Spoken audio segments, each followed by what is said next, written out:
ఏదో పెట్టి తర్వాత విలీనం చేశాడు. అతను ఒక్కడే గెలిచింది 2014లో. 19లో ఒక్క ఇండిపెండెంట్ గెలవలేదుగా, 24లో కూడా ఒక్క ఇండిపెండెంట్ గెలవలేదుగా. మీరు చెప్పేటటువంటిది ఏంది 14కి ముందు కదా, 14కి ముందు కదా, 14 కూడా కాదుగా, 14కే గెలిచింది.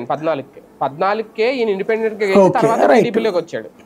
అప్పుడు టీడీపీ సీట్ కాబట్టి 14 ఆ రోజున గెలిచాడంటే ఇండిపెండెంట్ గా గ్రేట్. అయితే టీడీపీని అని చెప్పుకున్నట్టున్నారు, అప్పుడు ఇండిపెండెంట్ గెలిచాడని చెప్పలేదు.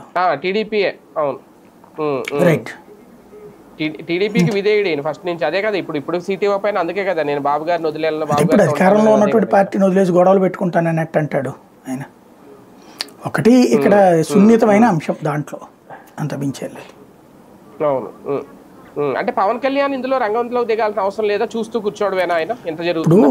పెద్దరికంగా అయితే కనుక వర్మని పిలిచి వర్మని పట్టుకెళ్ళి చంద్రబాబు దగ్గరికి తీసుకెళ్ళి ఆయనకి ఎమ్మెల్సీ ఇచ్చి, నేను మాట నిలబెట్టుకున్నాను, బాబు గారు మాట నిలబెట్టుకున్నారు, పార్టీని అక్కడ దెబ్బ కాకుండా చూసుకోండి కూటమిని అని మర్యాదగా చెప్పి పంపించాలి, సంస్కారయుతంగా బాధ్యతాయుతంగా. అయితే తీసుకోవాలి. లేదు చంద్రబాబు గారికి నేనేం అడ్డుపడినా ఆయన మీరు ఎమ్మెల్సీ ఇస్తానంటే అని చెప్పాలి. ఇక అయిపోయింది కూడా నిన్న టర్మ్. నాగబాబు లాంటి వాళ్ళతో కామెంట్లు చేయనీయకుండా చూడాలి. ఇప్పుడు ఏమైపోయింది?